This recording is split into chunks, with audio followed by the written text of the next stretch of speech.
The alarm clock's shrill cry cut through the thin walls of the cramped apartment at 5:47 a.m., 3 minutes before Matthew Reynolds had set it to ring. He'd been awake for hours anyway, staring at the water stain on the ceiling that looked like a question mark. How fitting, considering his life had become one big question mark with no clear answers in sight. Matthew rolled out of the narrow single bed, careful not to wake Ethan, who slept peacefully on the pull-out couch across their studio apartment. The boy's face, relaxed in sleep, still held traces of yesterday's disappointment when Matthew had to explain why they couldn't afford the $20 field trip to the Science Museum. Ethan had simply nodded the way he always did now, when another small dream got crushed by their reality. The morning routine had become a careful choreography of quiet movements. Matthew stepped over the broken bicycle that Ethan had been asking him to fix for 3 months. Another promise he couldn't keep without money for parts. He made his way to their tiny kitchenette, where a single coffee cup sat beside an empty jar that once held peanut butter. The refrigerator hummed loudly, struggling to keep their meager groceries cold. A half-gallon of milk with 2 days left before expiration, some generic cheese slices, and leftover spaghetti from 2 nights ago. 6 months. That's how long it had been since Westridge Chemical had terminated him for cause. The euphemism for refusing to falsify toxic waste reports that would have cleared a chemical plant's expansion into a protected watershed. The wrongful termination lawsuit was still tied up in court, bleeding what little savings he'd had into his lawyer's pocket. His former colleagues wouldn't return his calls, afraid of being associated with a whistleblower in an industry where reputation meant everything. Matthew opened his wallet and counted the bills again, as if they might have multiplied overnight. $97. After rent was due on Friday, he'd have exactly nothing. The eviction notice was already taped to their door, giving them 10 days to find miracle money or a new place to live. In Billings, Montana, miracles felt as scarce as affordable housing for a single father with bad credit. Ethan stirred on the couch, one small hand reaching out in sleep toward where Matthew's bed used to be before the divorce lawyer fees forced him to sell it. The boy had never complained about giving up his own bedroom when they'd had to move from their house into this place. Never complained when Matthew had to sell his car and they'd started taking the bus everywhere. Never complained when birthday parties and school events became luxuries they couldn't afford. The coffee maker gurgled to life, filling their small space with the rich aroma that reminded Matthew of Saturday mornings in the house they used to call home, back when he'd wake up to Ethan's laughter echoing from the kitchen as his ex-wife Sarah made pancakes shaped like dinosaurs.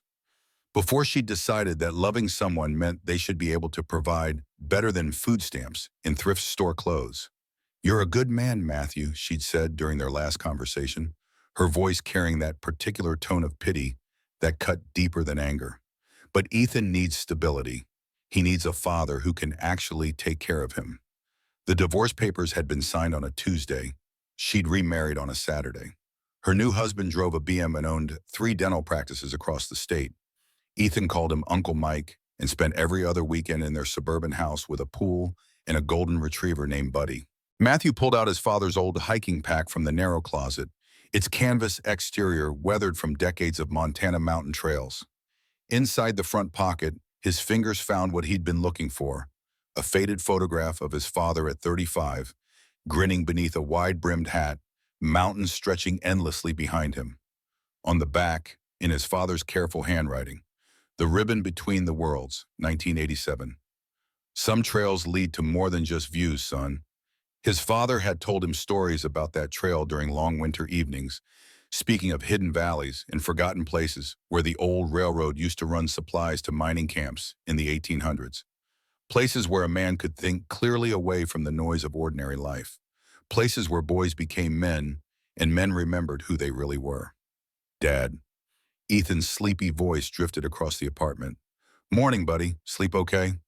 Ethan sat up, rubbing his eyes with small fists. At 8 years old, he carried himself with a seriousness that made Matthew's heart ache.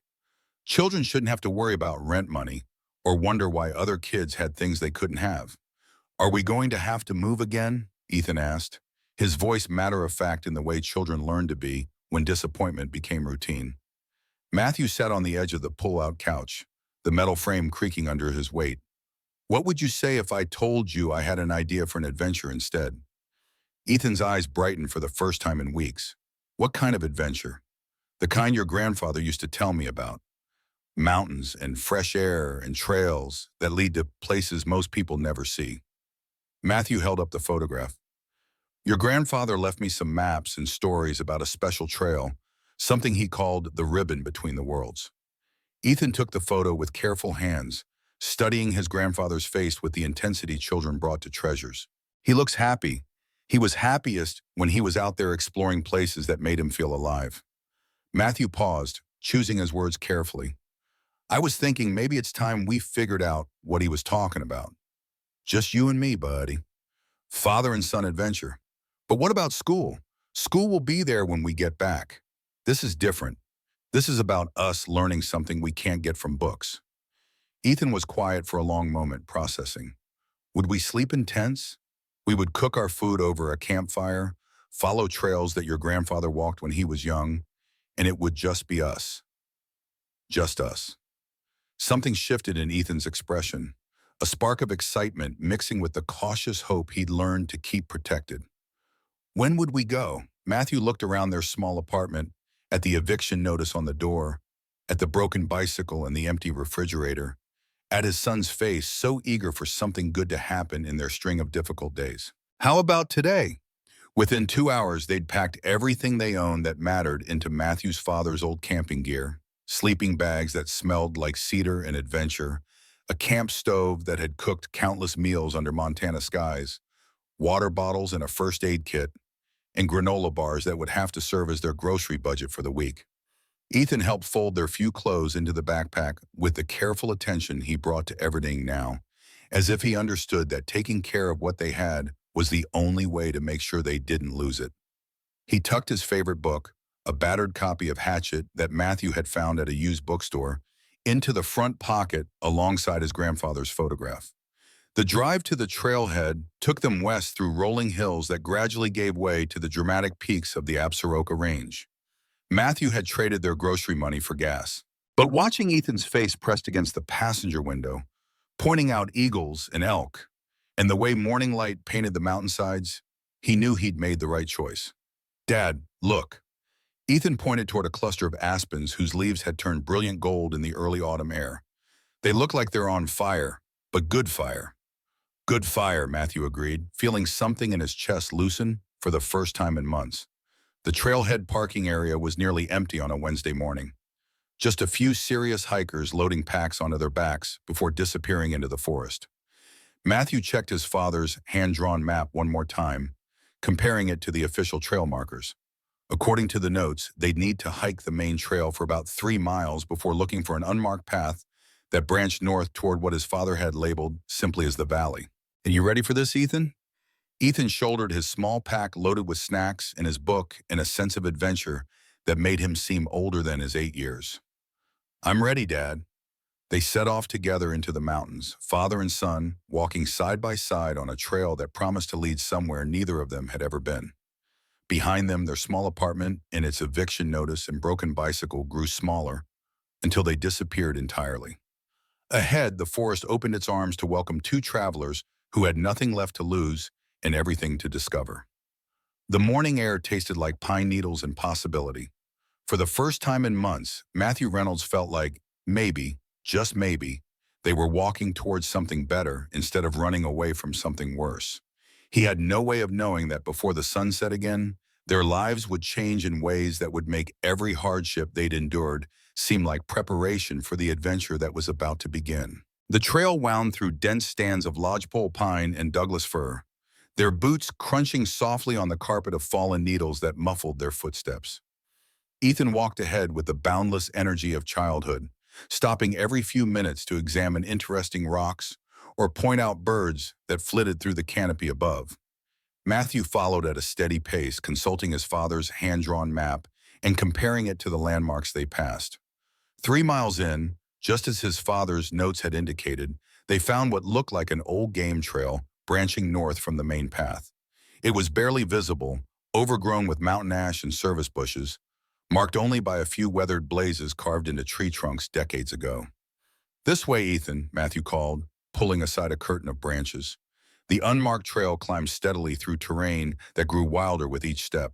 Ancient trees pressed close on both sides, their massive trunks creating a living cathedral that filtered the afternoon sunlight into dancing patterns on the forest floor. The air grew cooler and thinner as they gained elevation, carrying scents of wildflowers and something else, something that reminded Matthew of old metal and forgotten places. Ethan had grown quieter as they climbed, saving his breath for the steady ascent, but his eyes remained bright with curiosity. When they crested a ridge after an hour of hiking, he was the first to spot what lay in the valley below. "Dad, look at that." Matthew followed his son's pointing finger and felt his breath catch. Spread out before them was a hidden valley, completely enclosed by steep mountain walls, accessible only through the narrow gap where they now stood. But what made him stare in wonder wasn't the valley's natural beauty. It was the dark line that cut straight across its floor like a scar through the wilderness. Railway tracks, rusted and overgrown, but unmistakably the remains of a railroad line that shouldn't exist in this remote location. "Is that a train track?" Ethan asked, his voice filled with excitement. Matthew pulled out his father's compass from the old hiking pack, watching as the needle swung wildly before settling on a direction that pointed directly toward the valley floor. The compass itself was a mystery. His father had never mentioned owning one, and Matthew couldn't remember seeing it before today. Yet there it was, nestled in a side pocket as if it had always belonged there. "Let's go find out." The descent into the valley took them through terrain that felt untouched by human presence for decades. Wildflowers bloomed in impossible profusion, Indian paintbrush and lupine and bear grass creating a natural garden that stretched toward the abandoned railway line. The air shimmered with the kind of pristine clarity that only existed in places far from civilization. As they drew closer to the tracks, Matthew could see that the railway was more substantial than he'd first thought. These weren't the narrow-gauge tracks used by mining operations, but full-size railroad rails that could have carried passenger trains.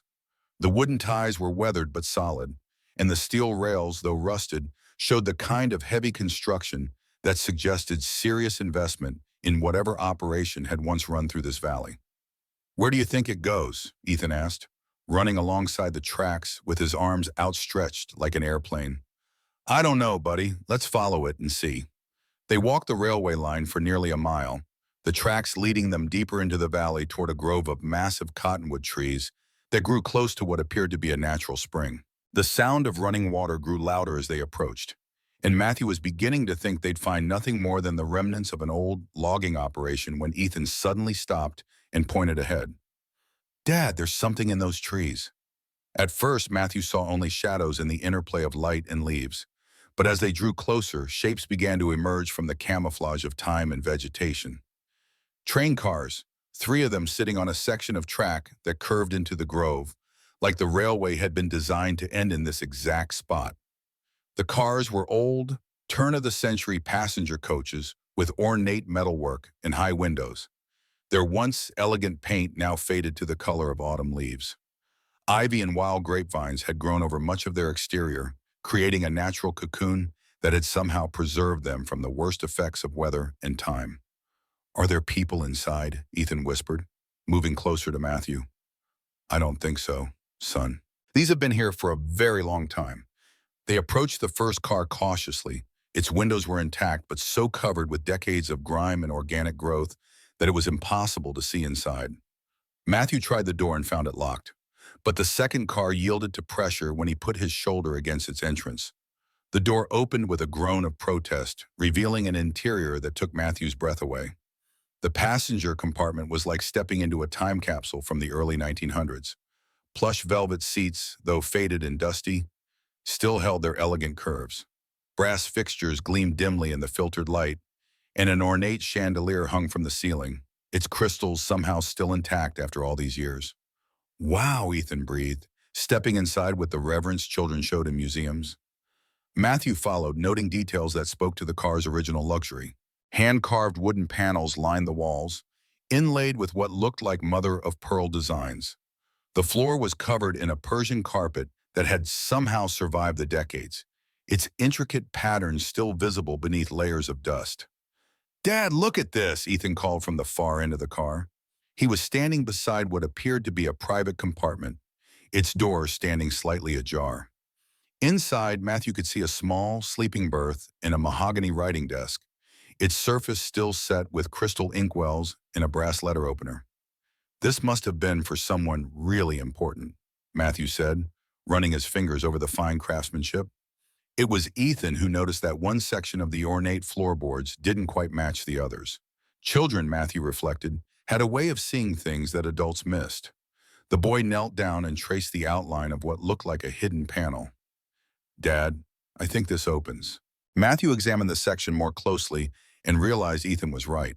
The floorboards here formed a rectangle that sat slightly proud of the surrounding wood, and when he pressed on one corner, the entire section tilted up on hidden hinges. Below was a cavity lined with oiled canvas and metal, a hidden vault built into the very structure of the train car. And inside that vault, protected from time and weather by careful engineering and sheer luck, lay treasures that made Matthew's heart race with disbelief. Paintings in gilded frames, their surfaces protected by glass and careful wrapping. Boxes that appeared to contain jewelry and precious metals. Stacks of documents bound in ribbon. And scattered throughout, artifacts that spoke of wealth and culture from a bygone era. Carved jade figurines, silver tea services, books bound in leather that looked like they belonged in the private library of a mansion. Dad, are we rich now? Ethan asked, his 8-year-old mind cutting straight to the heart of what this discovery might mean. Matthew stared at the vault's contents, his engineer's mind trying to calculate values, while his father's heart wondered what this would mean for their future, for Ethan's future. I don't know, son, he said honestly, but I think we just found something that's going to change our lives. Outside the train car, the afternoon shadows were growing longer, painting the hidden valley in shades of gold and amber. Somewhere in the distance, a hawk cried, its voice echoing off the mountain walls that surrounded their secret world. Matthew Reynolds, who had awakened that morning with $97 and an eviction notice, now knelt beside a treasure that could solve every problem they'd ever had. But as he would soon learn, some discoveries bring as many complications as they do solutions. And in this hidden valley, where time seemed to move differently, and compasses pointed toward destiny rather than magnetic north, their real adventure was only just beginning. They spent the night in their tent beside the hidden spring, close enough to the train cars to keep watch, but far enough away that Ethan could sleep without staring at the treasure that had turned their world upside down. Matthew lay awake most of the night, listening to the sound of running water and his son's peaceful breathing, while his mind raced through possibilities and problems that seemed to multiply in the darkness. By morning, he'd made a decision. They would return to town, act normal, and research what they'd found before making any moves that might attract the wrong kind of attention. The last thing he wanted was to lose Ethan's trust by making promises he couldn't keep, or worse, to put them both in danger by being careless with information. The hike back to the trailhead felt different now. Ethan chatted excitedly about their discovery, asking questions that Matthew couldn't answer, and making plans that might never come to pass. How much was it worth? Could they buy a house with a big yard? Could they get a doe? When Matthew gently suggested they keep their adventure secret until they knew more, Ethan nodded with the seriousness of a child inducted into an important adult conspiracy. Back in their small apartment, everything looked exactly as they'd left it. The eviction notice still taped to the door, the broken bicycle still occupying precious floor space, the empty refrigerator still humming its struggling song. But Matthew felt like he was seeing their life through new eyes, as if the possibility of change had shifted his perspective on what had seemed like permanent problems. The first stop was the Billings Public Library, where the local history section occupied 2 dusty shelves in the back corner of the building. Mrs. Jenkins, the elderly librarian who'd worked there longer than anyone could remember, looked up from her cataloging with the pleased expression she reserved for patrons who showed interest in anything older than last week's bestsellers. Mr. Reynolds, isn't it? Ethan's father? How can I help you today?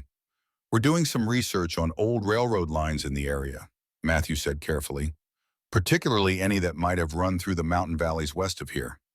Mrs. Jenkins's eyes brightened. Oh, that's a fascinating topic. Most people don't realize how extensive the railway system was in Montana during the mining boom. Come with me. She led them to a corner table and disappeared into the stacks, returning with an armload of books and folders that looked like they hadn't been disturbed in years. Local histories, railway surveys, mining company records, and newspaper clippings dating back to the 1800s. The Montana Central Railway had several branch lines that served the mining camps, she explained, spreading out a hand-drawn map that showed dotted lines extending into areas Matthew recognized. Most of them were abandoned when the mines played out. But there were rumors of private lines as well. Some of the wealthy mining families built their own railways to transport not just ore, but their personal effects to summer retreats in the mountains. Ethan sat quietly beside Matthew, pretending to read a picture book while actually listening to every word. Matthew found himself studying a particular section of the map where several lines converged in an area labeled simply as Harrison Holdings. Tell me about the Harrisons. Mrs. Jenkins settled into her chair with the satisfaction of someone who'd been waiting years for someone to ask that question. The Harrisons were one of the most powerful families in Montana during the early 1900s. Old Thomas Harrison made his fortune in copper mining, but his daughter Victoria was the interesting one. Beautiful, educated, rebellious by the standards of her time. She was supposed to marry into another mining family, but there were always rumors that she had other plans. What kind of plans? Well, this is where history gets mixed up with legend, you understand? But the stories say Victoria was in love with someone her father wouldn't approve of. A railway engineer, if I remember correctly. There was talk that she'd converted part of her inheritance to portable wealth, jewelry, art, things that could travel easily. The plan was supposedly to elope and start a new life somewhere far from Montana. Matthew felt his pulse quicken. What happened? That's the mystery. Victoria Harrison disappeared in 1903. Some say she ran away with her lover. Others believed her family had her committed to an asylum to prevent the scandal. But her body was never found, and neither was any trace of the treasure she was supposed to have taken. Mrs. Jenkins pulled out a leather-bound journal from one of the folders. This belonged to her personal maid, donated to the library by a descendant. It contained some interesting entries about Victoria's final weeks. Matthew opened the journal carefully, its pages brittle with age. The handwriting was careful and precise, documenting the daily life of a wealthy household in meticulous detail. But as he read the entries from late 1903, a different story began to emerge. Miss Victoria has been acting most peculiar of late, one entry read. She spends hours writing letters that she burns immediately and has had me pack and repack her traveling trunk 3 times. She keeps asking about the railway schedules, particularly the private line that serves the family's mountain retreat. Yesterday, I found her crying over her mother's jewelry box, selecting pieces as if she might never see the rest again. Another entry, dated just days before Victoria's disappearance, was even more revealing. Miss Victoria asked me to witness her signature on a document today, though she wouldn't let me read what it contained. She sealed it in an envelope and told me it was insurance for the future. She seemed frightened, though she tried to hide it. I fear something terrible is going to happen. Matthew closed the journal, his mind racing. If Victoria Harrison had indeed taken a fortune and planned to escape by railway, and if that railway had led to the hidden valley where he and Ethan had found the train cars, then what they discovered might be more than just abandoned treasure. It might be evidence of a century-old mystery. Mrs. Jenkins, are there any living descendants of the Harrison family?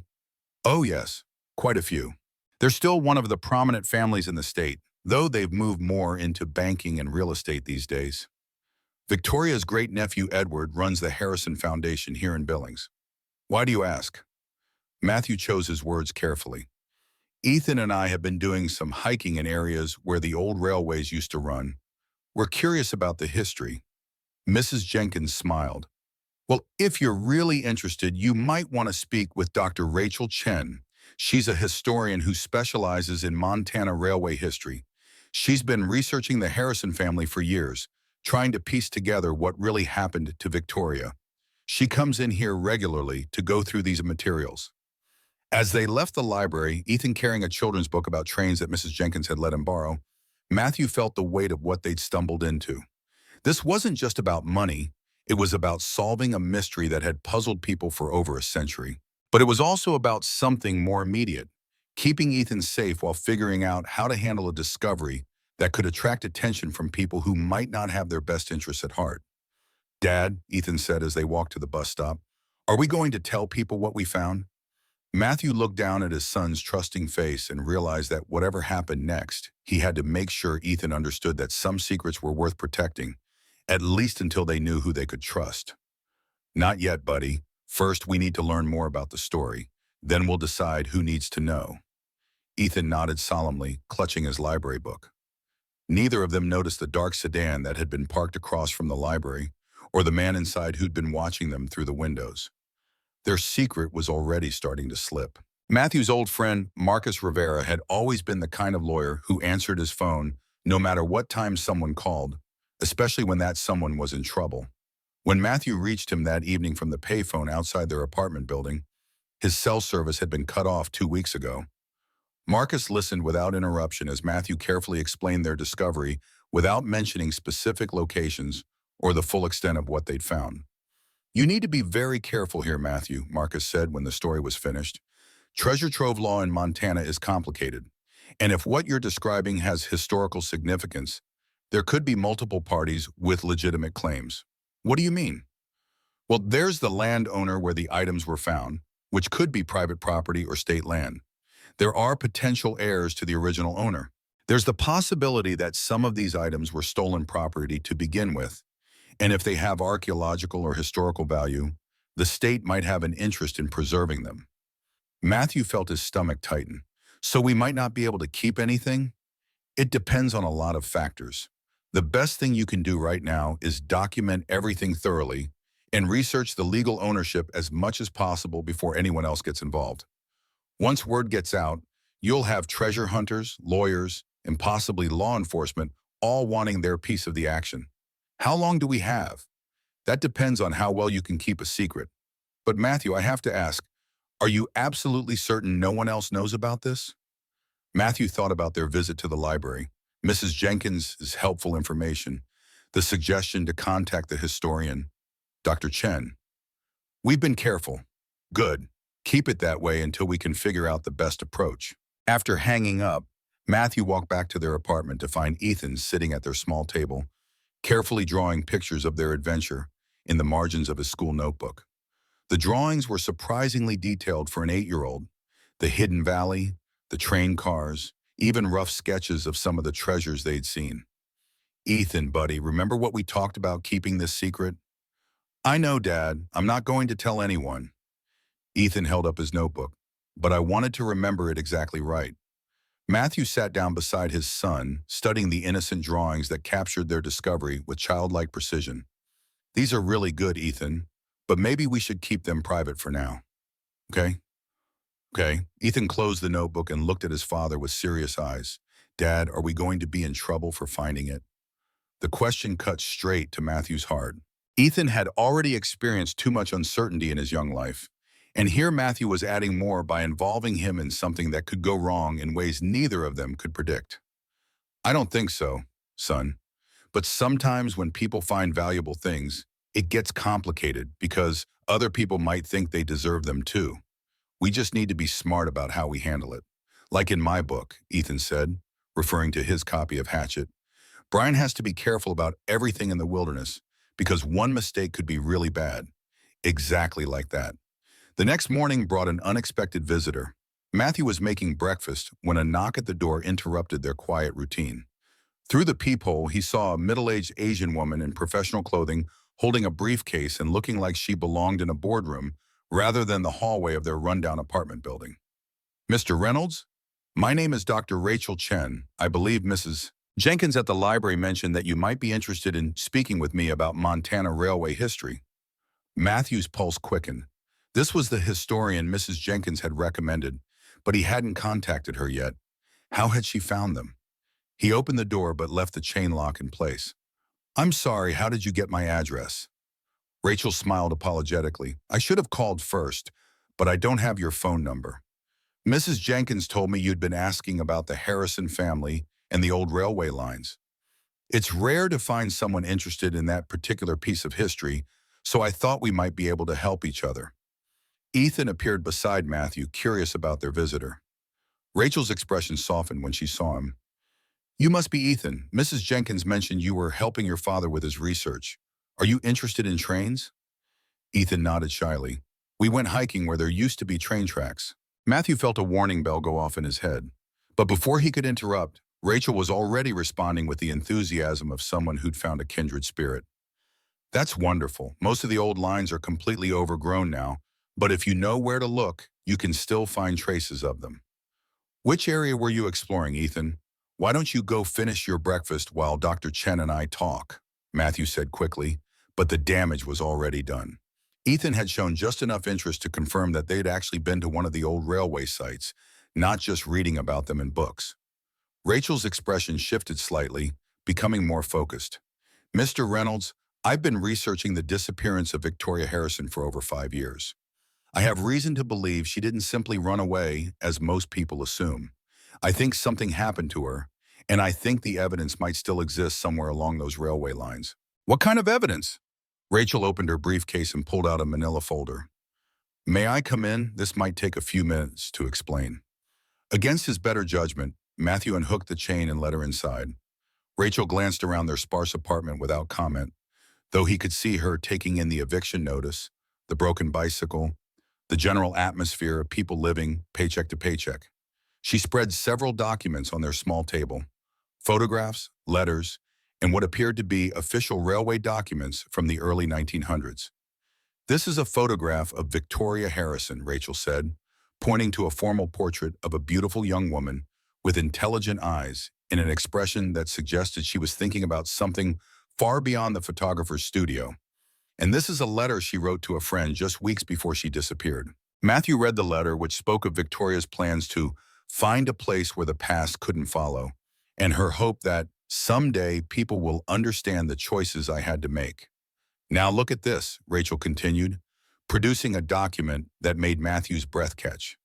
It was a bill of lading for a private railway shipment dated October 1903, listing the contents as personal effects and art collection belonging to Victoria Harrison. Destination listed as Mountain Station Private Line. I believe Victoria didn't run away, Rachel said quietly. I believe she was murdered by her own family to prevent her from exposing their illegal mining practices. And I believe she hid evidence of their crimes along with her personal treasure. Somewhere along that private railway line, she looked directly at Matthew. Mrs. Jenkins mentioned you've been hiking in areas where the old lines used to run. I don't suppose you found anything interesting?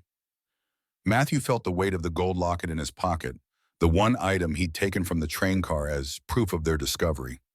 Inside the locket was a photograph of Victoria Harrison and a young man who looked like he could have been the railway engineer Mrs. Jenkins had mentioned.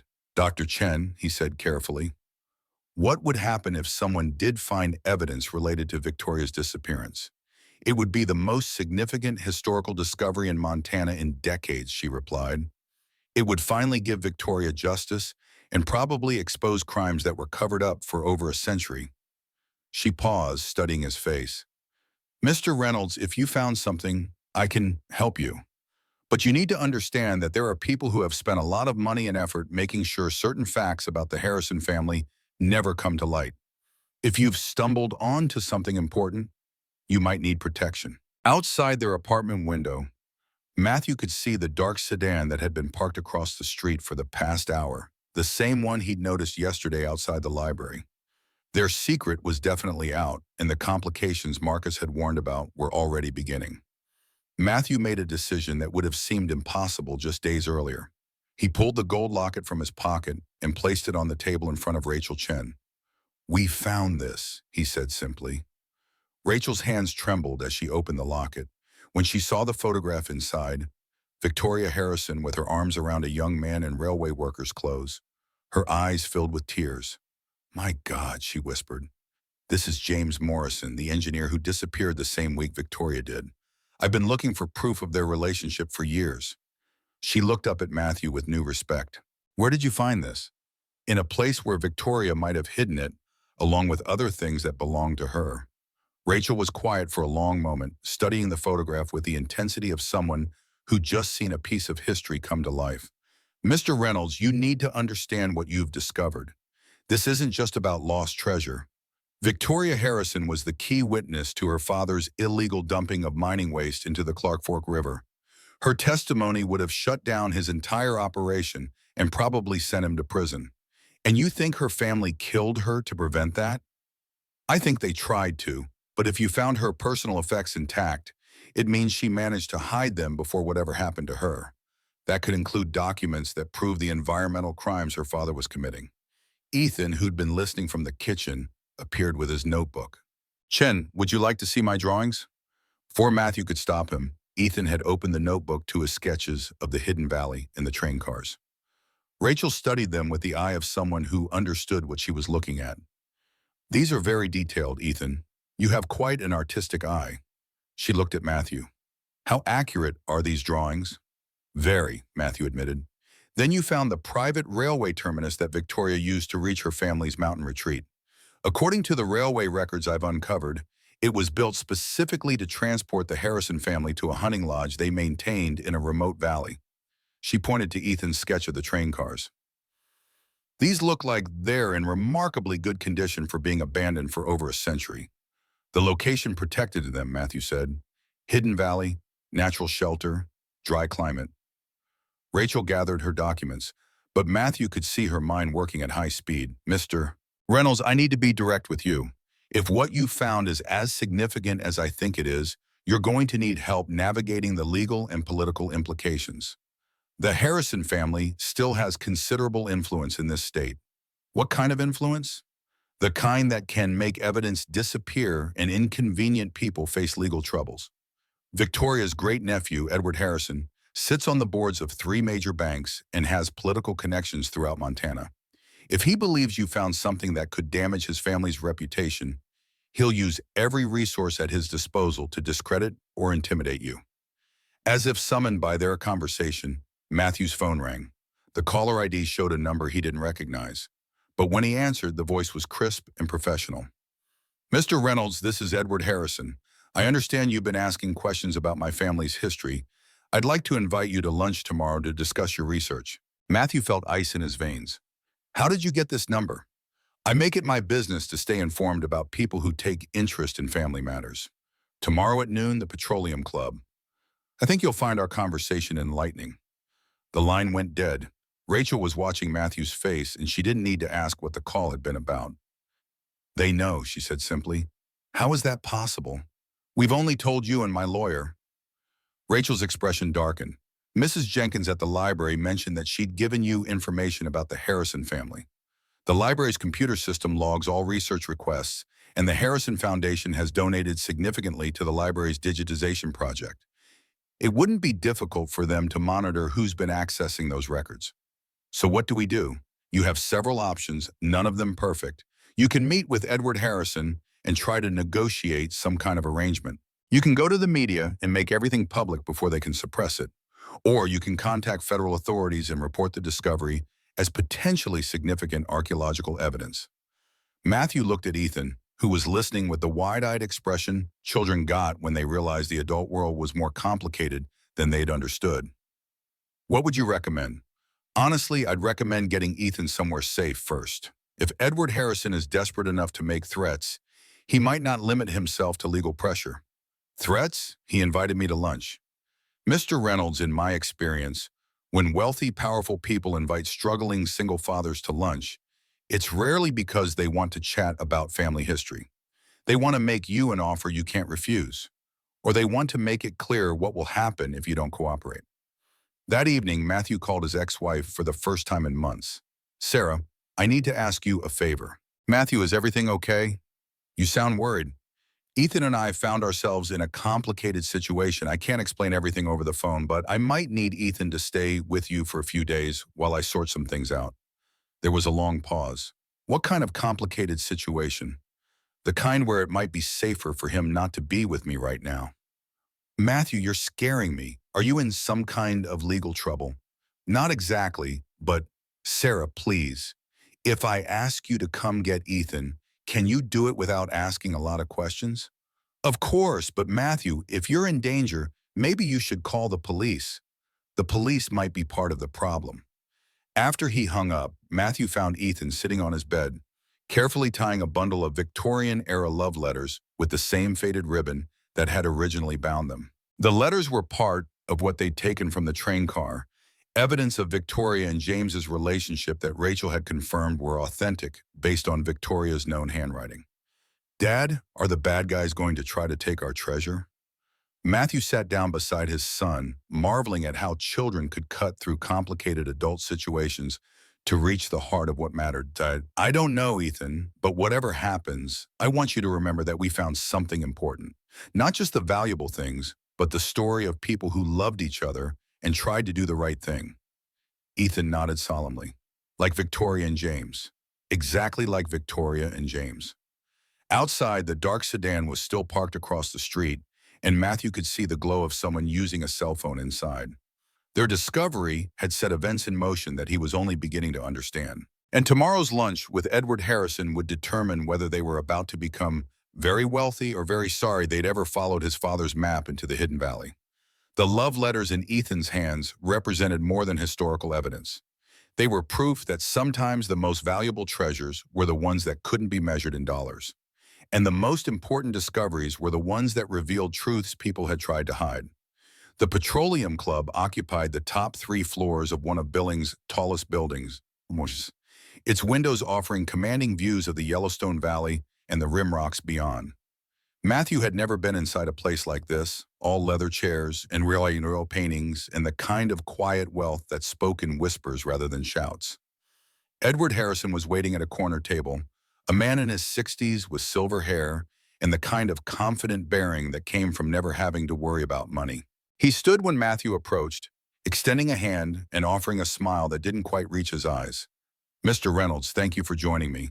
I hope you don't mind, but I took the liberty of ordering us both the salmon. It's excellent here." Matthew accepted the handshake and took the offered seat, acutely aware of how his second-hand coat and discount store shirt looked in this environment. "Mr. Harrison, I appreciate the invitation, but I'm not sure what we have to discuss. Please call me Edward, and I think we have quite a bit to discuss." Edward signaled the waiter for drinks. "You've been researching my family's history, and I understand you may have come across some items that once belonged to my great-aunt Victoria." Matthew had prepared for this moment, but sitting across from Edward Harrison in person felt different than he'd expected. The man radiated the kind of power that came from controlling resources and influencing decisions. But there was something else in his demeanor, a carefully controlled desperation that suggested he was more worried about this conversation than he was letting on. "I've been interested in local railway history," Matthew said carefully. "Of course, a fascinating subject. The early railway development in Montana is often overlooked in favor of mining and ranching history." Edward paused as their drinks arrived. Scotch for him, water for Matthew. "But I suspect your interest goes beyond academic curiosity. What makes you think that?" Edward reached into his jacket and withdrew a railroad pocket watch, its gold surface gleaming despite its obvious age. The watch was still ticking, its steady rhythm audible in the quiet restaurant. Matthew recognized it immediately. It was identical to one they'd seen in the train car's treasure vault. "This belonged to my great-grandfather, Thomas Harrison. It was made by the same Swiss craftsman who created timepieces for several wealthy families in the early 1900s. Distinctive work, very recognizable to someone who knows what to look for." Edward set the watch on the table between them. "Imagine my surprise when I learned that someone had been asking questions about similar timepieces at a local antique shop." Matthew felt his stomach drop. They hadn't taken anything to an antique shop, but Ethan had been carrying his drawings everywhere, and children had a way of showing their artwork to anyone who expressed interest. "I'm not sure what you're implying." "I'm not implying anything, Mr. Reynolds. I'm stating facts. You and your son have discovered something that belongs to my family, and I'm here to discuss how we might resolve this situation to everyone's benefit." The salmon arrived, beautifully prepared and probably worth more than Matthew usually spent on groceries in a week. He pushed it around his plate, while Edward ate with the calm efficiency of someone conducting routine business. "Let me be direct," Edward continued. "Victoria Harrison was a troubled young woman who stole valuable family property before disappearing in 1903. Whatever you found represents stolen goods that rightfully belong to her legal heirs, namely, my family." "That's interesting," Matthew said, "because the historian I've been working with believes Victoria was trying to expose environmental crimes your family committed." For the first time, Edward's composure slipped slightly. Ah, yes, Dr. Chen, a respected academic, though prone to romantic theories about historical events. I'm afraid she's allowed her research to be colored by modern environmental sensibilities that simply didn't exist in 1903. So you're saying Victoria wasn't murdered? I'm saying Victoria was an unstable young woman who ran away with a lover and was never heard from again. Any evidence suggesting otherwise is either fabricated or misinterpreted. Edward leaned forward, his voice taking on a more serious tone. Mr. Reynolds, I've done some research on you as well. Wrongfully terminated from your job, going through a difficult divorce, facing eviction. You're clearly a man who cares deeply about providing for his son. I respect that. Matthew felt the conversation shifting into territory he'd been dreading. I'm prepared to offer you $50,000 for the return of any items you may have found that belong to Victoria Harrison. No questions asked, no legal complications. A simple transaction that solves your immediate financial problems and allows my family to reclaim property that was taken from us over a century ago. $50,000. More money than Matthew had ever had at one time, enough to get them back on their feet and give Ethan the stability he deserved. But it was also an amount that confirmed the treasure they'd found was worth far more than Edward was offering. And if I decline your generous offer? Edward's smile returned, but now it carried an edge of steel. Then you'll find yourself facing legal challenges that will consume whatever resources you have and more. Trespassing charges for accessing private property, theft charges for removing items that don't belong to you, perhaps even child endangerment charges for involving your son in illegal activities. The land where we made the discovery is national forest. Are you certain about that? Property boundaries in remote mountain areas can be surprisingly complex. My family has maintained legal claims on various parcels for generations, and I have very good lawyers who specialize in such matters. Matthew looked out the window at the sprawling city below, thinking about Ethan waiting at Rachel's house, probably drawing more pictures of their adventure and asking when they could go back to see the treasure again. I need time to think about your offer. Of course. But Mr. Reynolds, I should mention that my offer has a limited time frame. If word of this discovery becomes public, if media attention gets involved, if federal agencies begin investigating, well, then the situation becomes much more complicated for everyone involved. Edward stood and placed a business card beside Matthew's untouched salmon. You have until Friday to decide. That's 3 days to choose between a generous private settlement and a very public legal battle that you cannot afford to fight and cannot win. As Matthew walked to the elevator, he could feel Edward's eyes watching him. The older man's words echoed in his mind. A very public legal battle that you cannot afford to fight and cannot win. But there was something about the way Edward had delivered the threat that suggested he was just as eager to avoid public attention as he was claiming Matthew should be. Outside the building, Matthew called Marcus from a payphone. They made an offer. How much? Marcus asked when his lawyer friend answered. $50,000. Marcus whistled low. That's either very generous or a fraction of what they think it's really worth. Edward Harrison also made it clear what would happen if I don't take it. Legal threats, the works, trespassing, theft, child endangerment. He says he has lawyers who can make property boundary disputes work in his favor. Matthew, listen to me carefully. If they're offering $50,000 to make this go away quietly, then what you found is worth significantly more. But they're also right that they can make your life very difficult if you fight them. So what do you recommend? I recommend you get that treasure authenticated and documented by independent experts before you make any decisions. If it's as historically significant as Rachel Chen believes, there might be federal agencies who would be very interested in protecting it. That evening, Matthew sat in Rachel's living room while Ethan and her daughter Emma played board games at the kitchen table. Rachel had been following the news coverage of similar discoveries, and her laptop screen showed articles about treasure finds that had resulted in lengthy legal battles.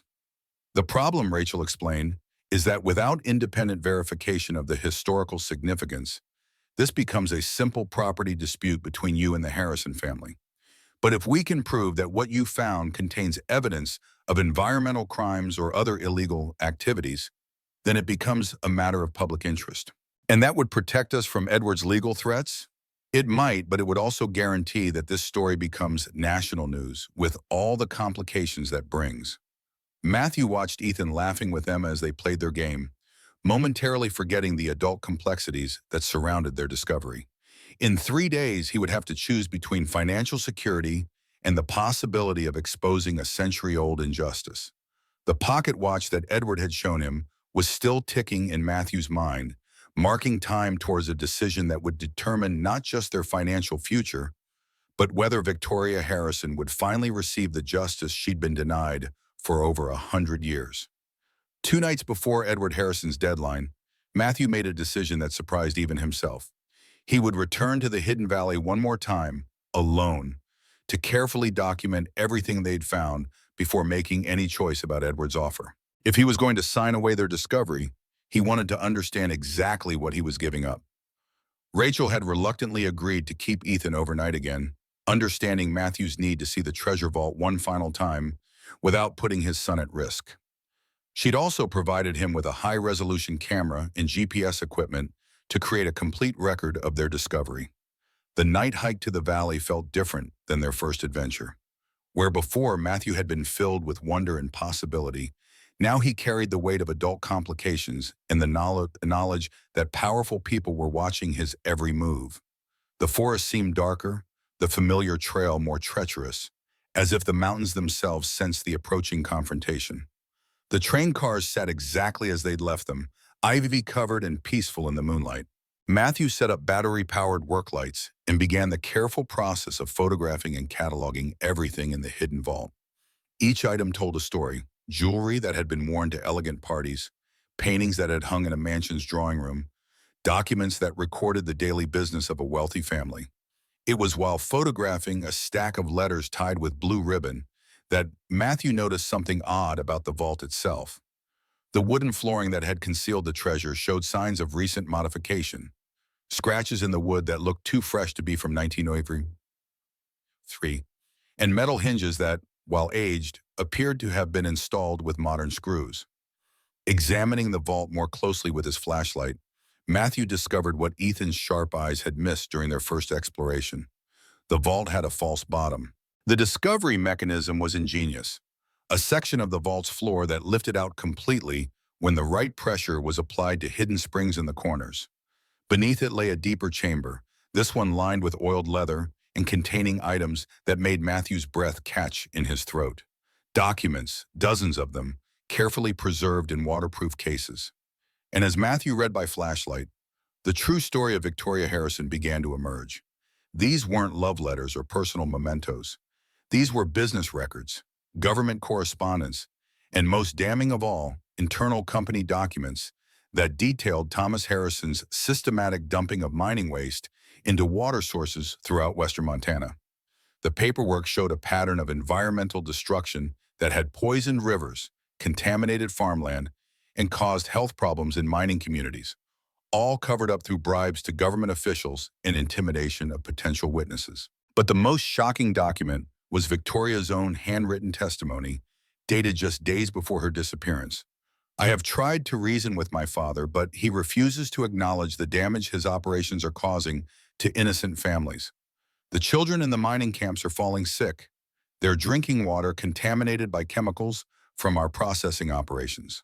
When I threatened to take this evidence to federal authorities, he told me I would be committed to an asylum before I could speak to anyone outside the family.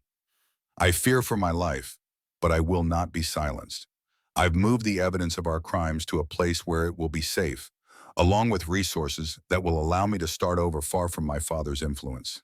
If something happens to me, I pray that someday someone will find this cache and ensure that justice is finally served for the people we have wronged.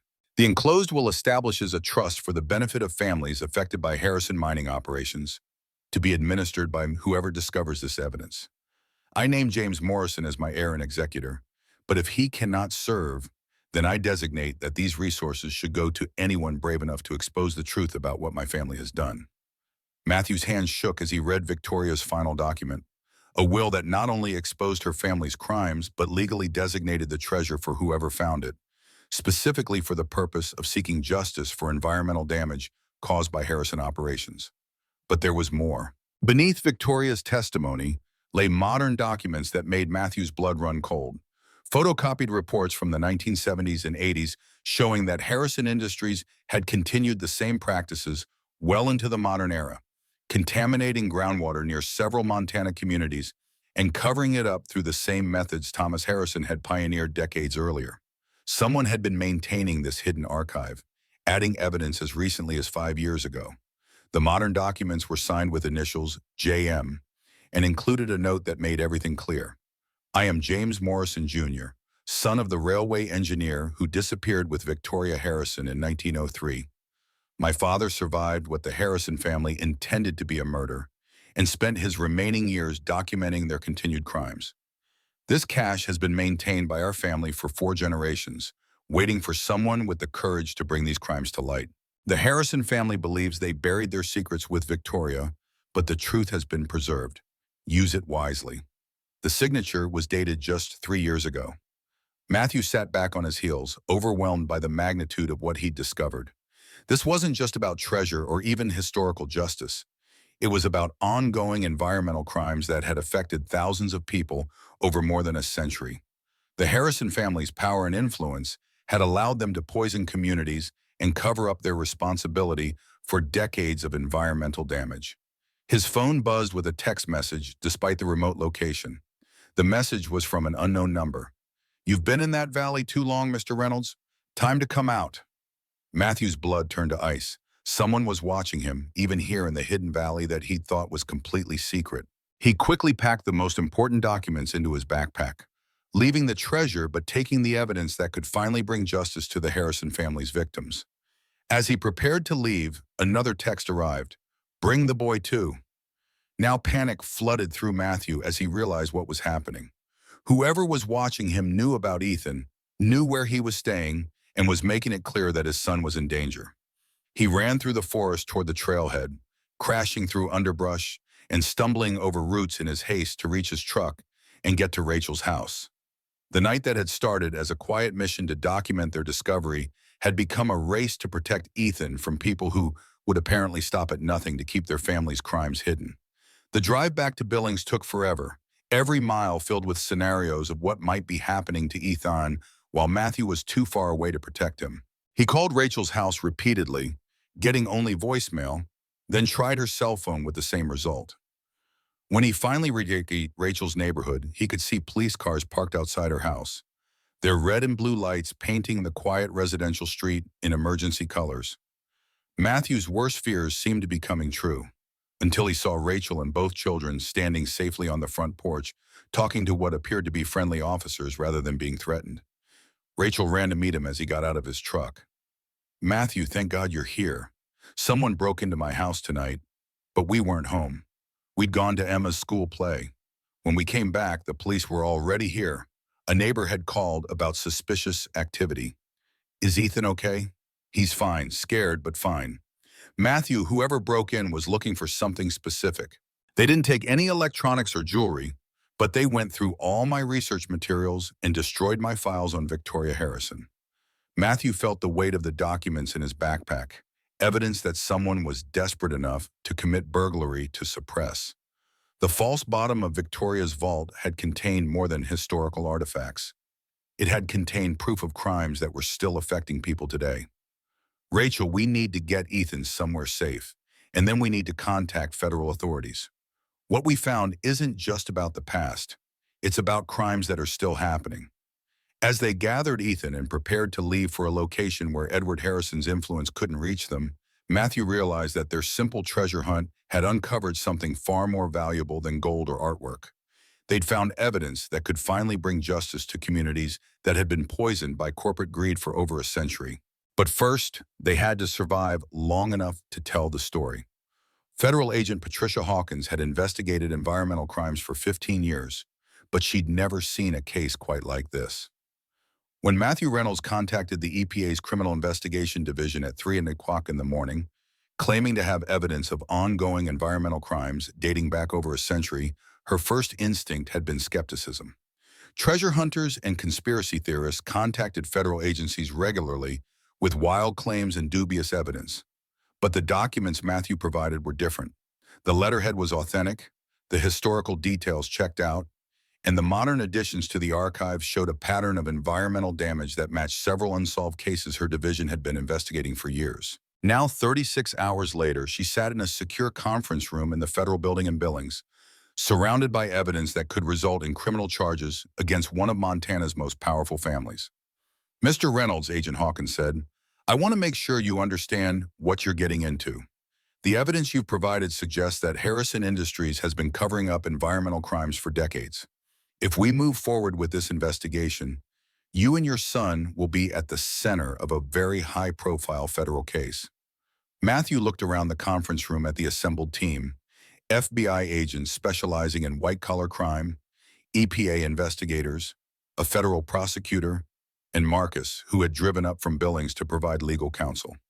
Ethan sat beside him, carefully coloring in a federal agent's coloring book, while listening to every word with the sharp attention children brought to adult conversations that affected their lives. Agent Hawkins, 3 days ago, someone threatened my son to keep me quiet about what we found. Last night, someone broke into the house where he was staying, looking for evidence. I don't think we have a choice about being in the center of this anymore. Rachel Chen, who had been authenticated as an expert witness for the historical aspects of the case, spread out photocopies of Victoria Harrison's final testimony on the conference table. The pattern is consistent across more than a century. The Harrison family has used their wealth and political connections to suppress evidence of environmental damage, intimidate witnesses, and avoid accountability for crimes that have affected thousands of people. What's our legal exposure? Marcus asked. My client found these documents on what he believed to be public land, and he immediately contacted federal authorities when he understood their significance. Federal prosecutor James Mitchell, a stern man in his 50s who looked like he'd spent his career taking on powerful defendants, reviewed Matthew's statement one more time. The property boundaries are complex, but our research indicates that the hidden valley where the discovery was made is indeed within the boundaries of the Gallatin National Forest. Any claims by the Harrison family about trespassing would be difficult to sustain. What about the treasure itself? Matthew asked. The gold, jewelry, and artwork that we left in the vault. That's more complicated, Agent Hawkins admitted.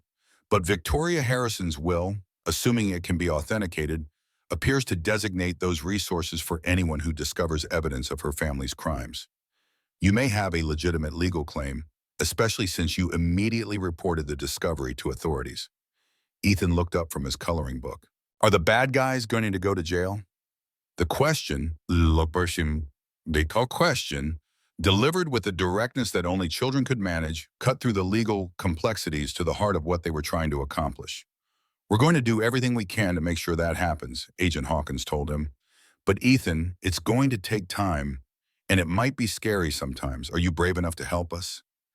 Ethan nodded solemnly. Victoria was brave. If she could be brave back then, I can be brave now. The plan that emerged from 6 hours of planning was both simple and complex. Simple in concept. They would simultaneously execute search warrants on Harrison Industries offices, Edward Harrison's home, and the Harrison Foundation headquarters, while making the evidence public through a coordinated media announcement. Complex in execution, requiring coordination between multiple federal agencies and careful timing to prevent evidence from being destroyed. The key, Prosecutor Mitchell explained, is that we move fast enough that Edward Harrison can't use his political connections to suppress the investigation, but carefully enough that we don't compromise the evidence that will be needed for prosecution. Matthew's role would be to return to the Hidden Valley with a federal team to officially document and recover the treasure vault's contents, ensuring that Victoria's cash was preserved as evidence. Rachel would work with historical experts to authenticate the documents and establish their significance. Ethan's drawings, which had initially seemed like innocent childhood artwork, would serve as important documentation of the discovery's context. Mr. Reynolds, Agent Hawkins said as the meeting wrapped up, I want you to understand that once we begin this process, there's no going back. Edward Harrison will use every resource at his disposal to discredit you and challenge the evidence. You'll be under intense scrutiny, and your personal life will become public knowledge. Agent Hawkins, 3 months ago, I lost my job for refusing to falsify environmental reports. My ex-wife left me because I couldn't provide the kind of life she wanted for our son. We've been living paycheck to paycheck, facing eviction, watching Ethan's dreams get smaller every day because I couldn't afford to make them come true. Matthew looked at Ethan, who had finished his coloring and was now carefully organizing the crayons by color. But Ethan and I found something that can make a difference for people who've been hurt the same way we've been hurt. If Victoria Harrison was brave enough to risk her life to expose these crimes, then I think we can be brave enough to finish what she started.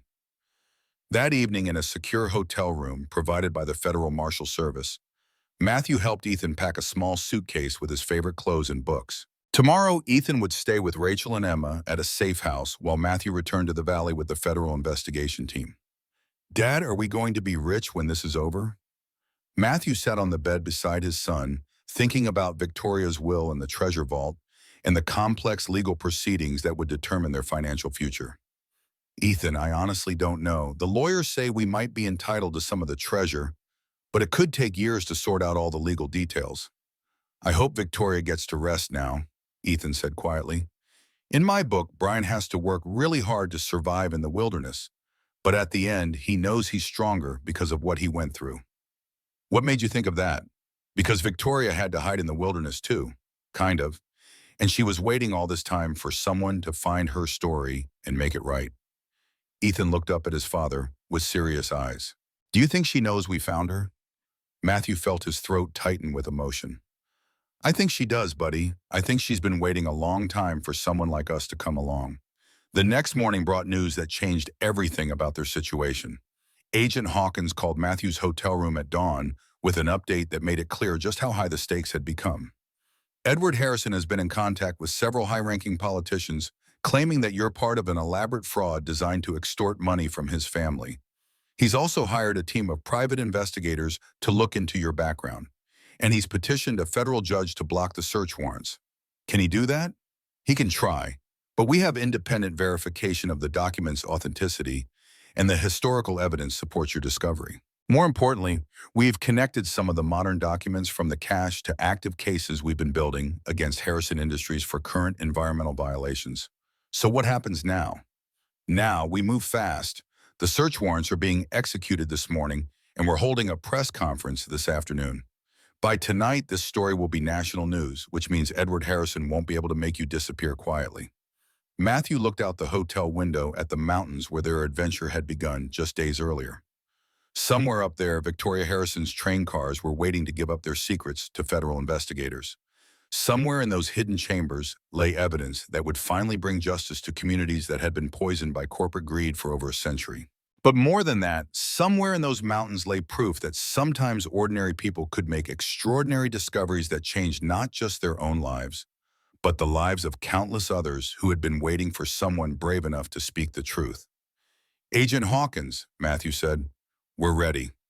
The press conference was held in the federal building's largest conference room, packed with reporters from newspapers and television stations across the region. Matthew had never faced a crowd like this. Cameras and microphones pointed at him like weapons, reporters scribbling notes and checking their phones, the buzz of conversation creating an energy that felt both exciting and terrifying.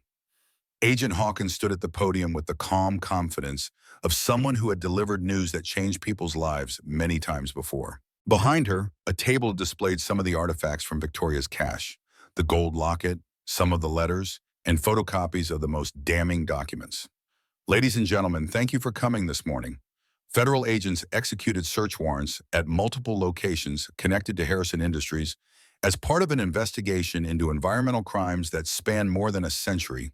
The investigation was initiated based on evidence discovered by private citizens in a remote location in Montana." She gestured toward Matthew, who sat at a side table with Ethan, Rachel, and Marcus. "Mr. Matthew Reynolds and his 8-year-old son, Ethan, made a discovery while hiking that has provided us with documentation of systematic environmental crimes, including illegal dumping of mining waste, contamination of water supplies, and cover-up activities that continued into the present day." A reporter raised her hand. "Agent Hawkins, can you confirm reports that this involves a treasure worth millions of dollars? The discovery includes valuable artifacts, but more importantly, it includes documentation of crimes that have affected the health and welfare of communities throughout Montana. The monetary value of the artifacts is secondary to their significance as evidence." Another reporter called out, What is the Harrison family's response to these allegations? Edward Harrison's legal team has issued a statement denying all allegations and characterizing this investigation as harassment based on fabricated evidence. However, the documents we've recovered have been authenticated by multiple independent experts, and they corroborate evidence we've been developing through other investigative channels. Matthew felt his palms sweating as Agent Hawkins continued. I'd like to invite Mr. Reynolds to describe his discovery and explain why he chose to bring this evidence to federal authorities.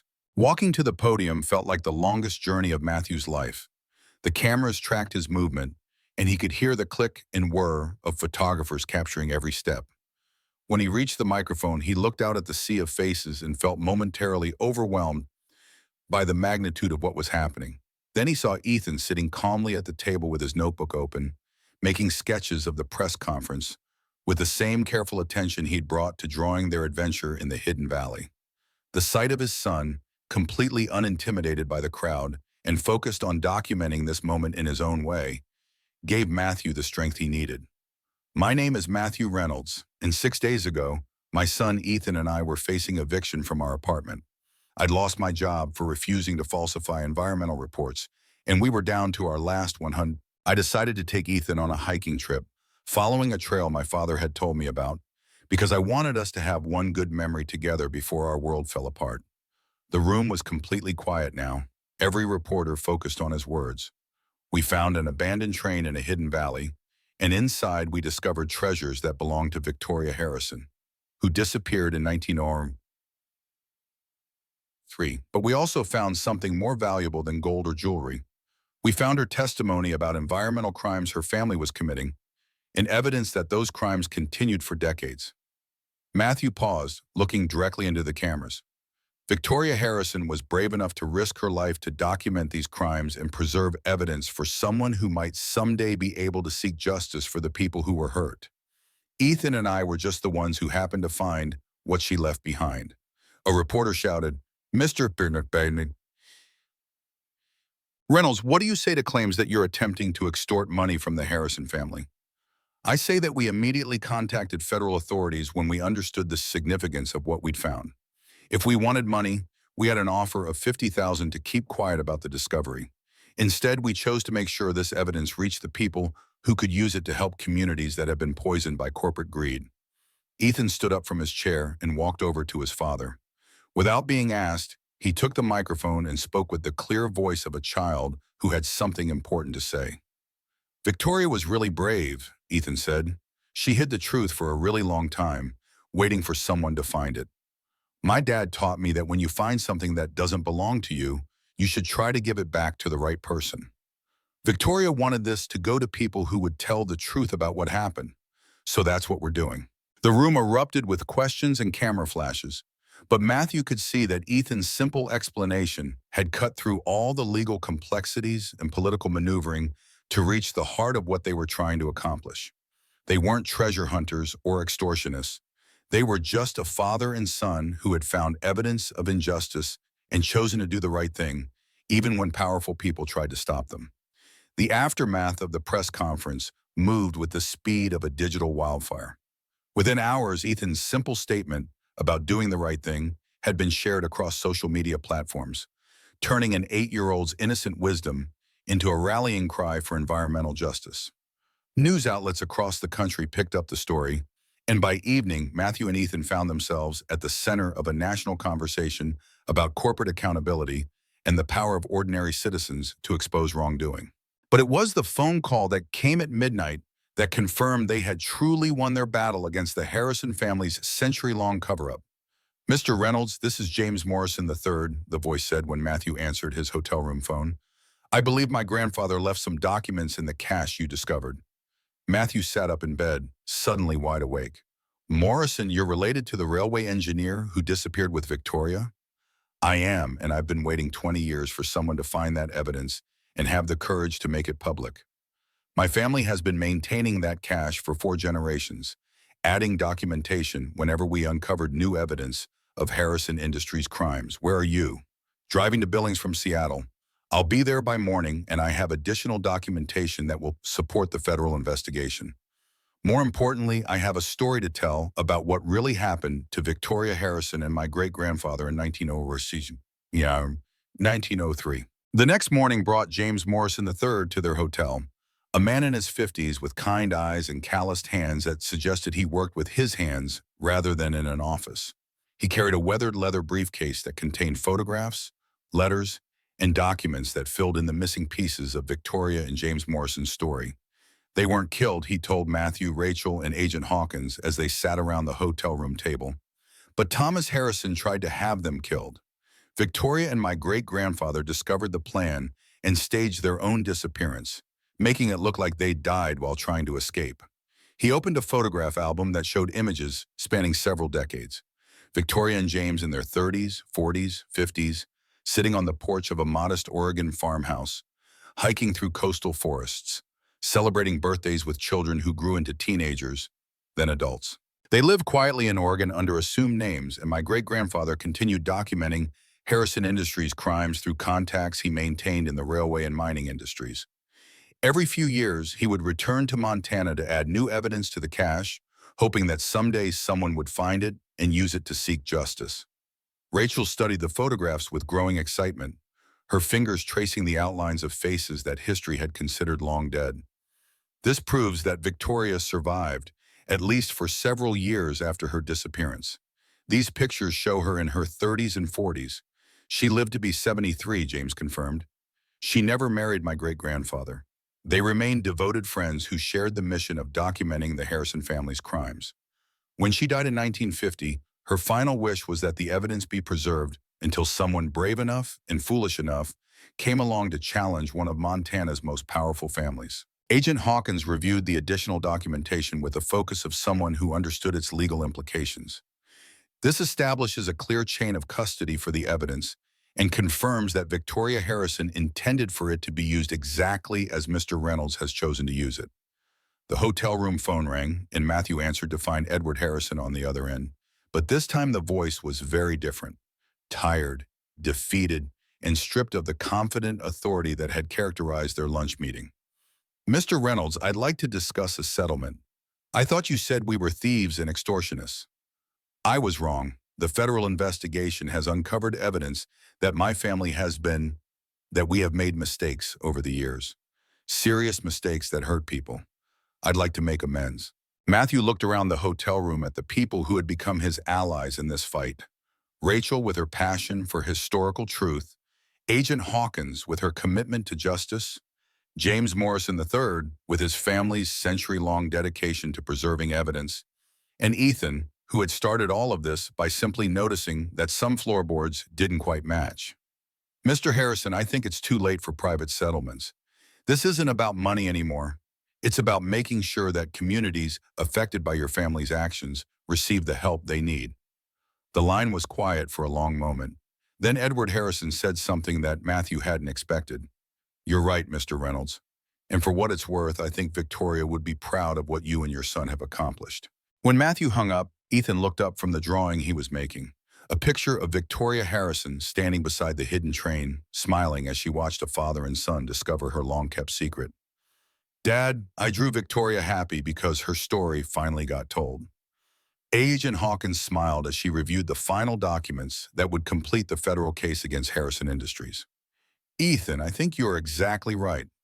Sometimes the most important victories are the ones that give people justice they've been waiting for longer than anyone should have to wait. Outside their hotel window, the Montana mountains stretched toward a horizon that suddenly seemed full of possibilities instead of limitations.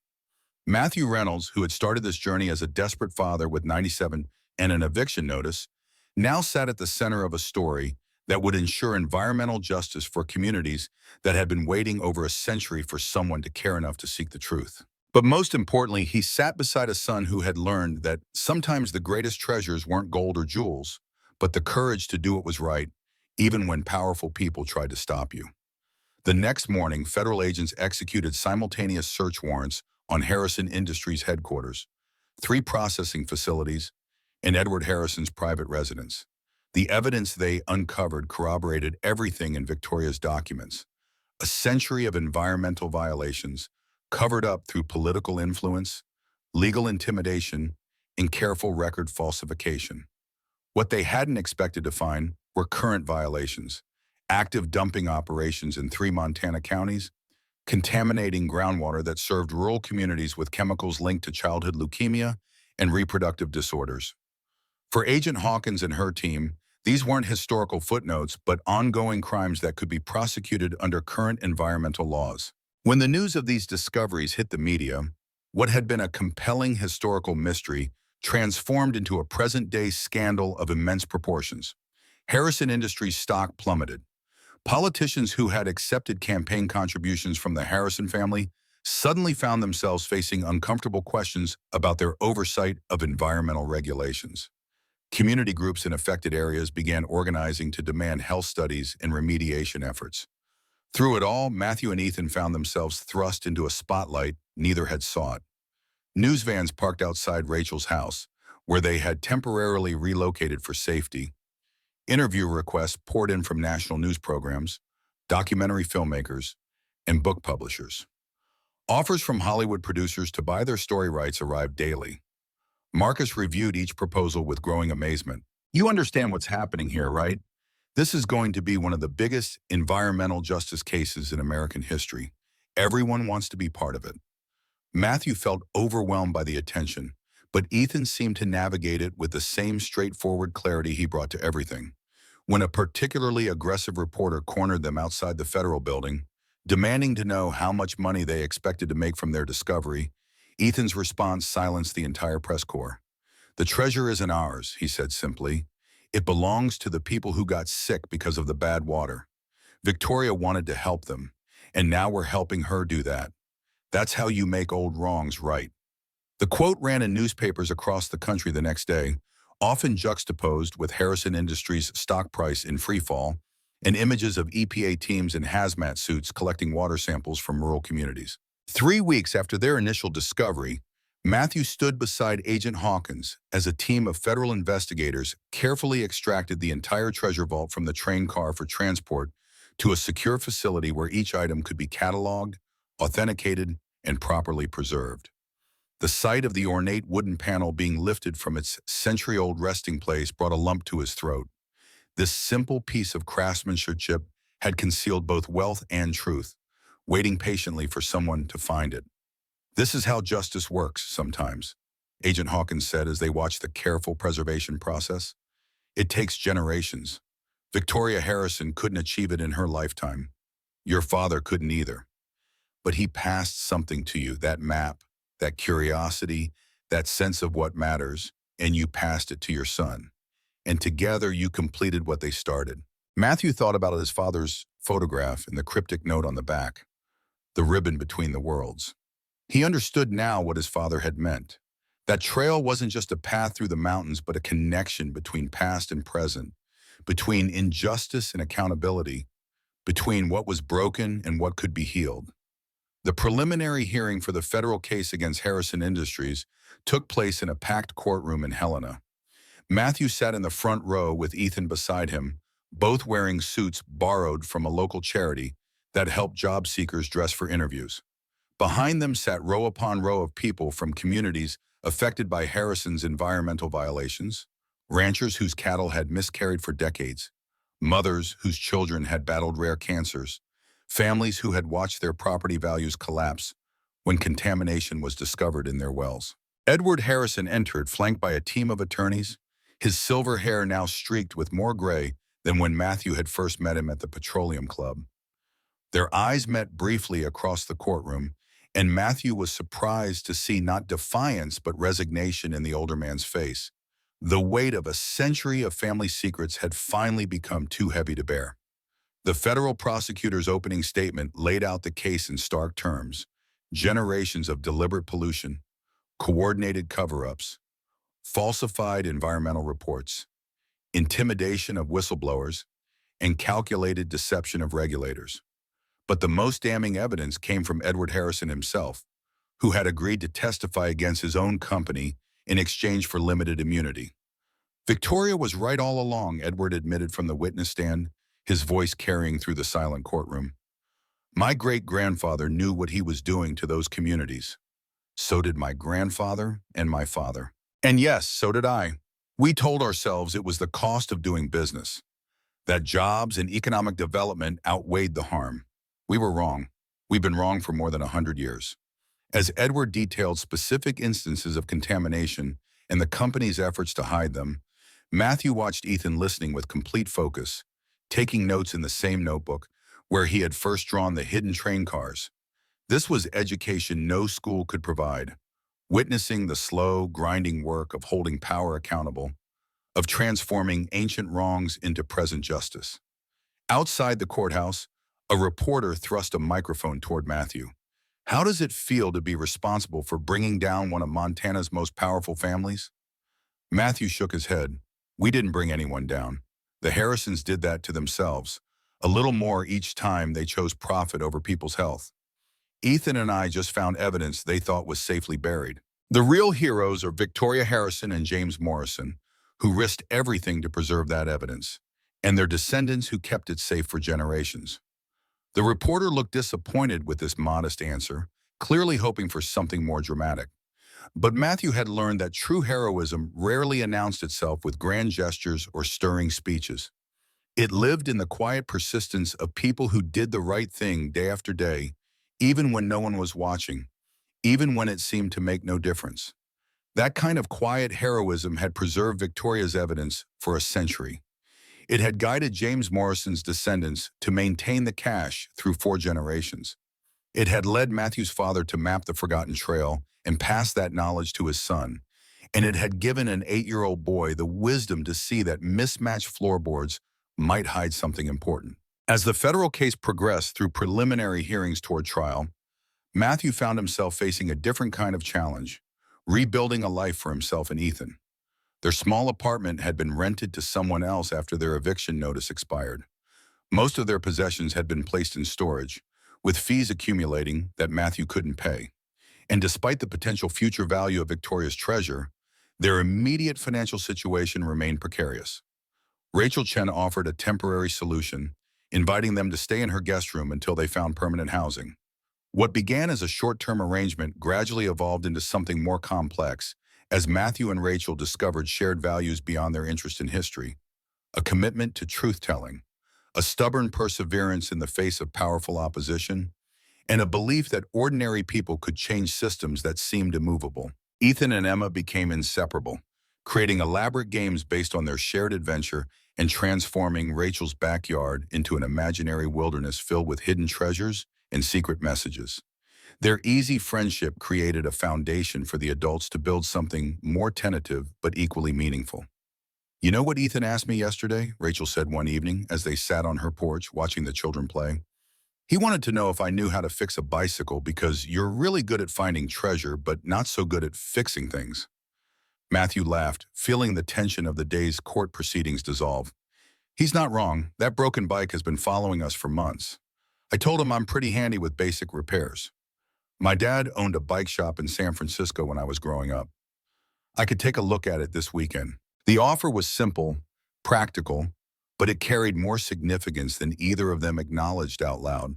The beginning of the kind of partnership where strengths complemented weaknesses, where what one couldn't manage alone became possible together. 3 months after their discovery in the Hidden Valley, the federal judge overseeing the Harrison Industries case made a ruling that would reshape Matthew and Ethan's future. Based on Victoria Harrison's authenticated will and the clear designation of her treasure for whoever found and exposed her family's crimes, the court determined that the artifacts recovered from the train car would be divided. 60% would fund a trust to benefit communities affected by Harrison's environmental violations. The remaining 40% would go to Matthew and Ethan as the legal finders of the treasure. The estimated value exceeded $8 million. The ruling arrived via a call from Marcus while Matthew was helping Ethan with homework at Rachel's dining room table. When he hung up, Ethan looked at him with questioning eyes. "Does this mean we can fix my bike now?" Matthew burst into laughter, the kind that comes when joy breaks through disbelief. "Yes, buddy, we can definitely fix your bike. And maybe get a few other things too." That night after the children were asleep, Matthew sat with Rachel in her living room, trying to process the transformation of their circumstances. "It doesn't feel real," he admitted. 6 months ago, I was checking couch cushions for spare change to buy milk.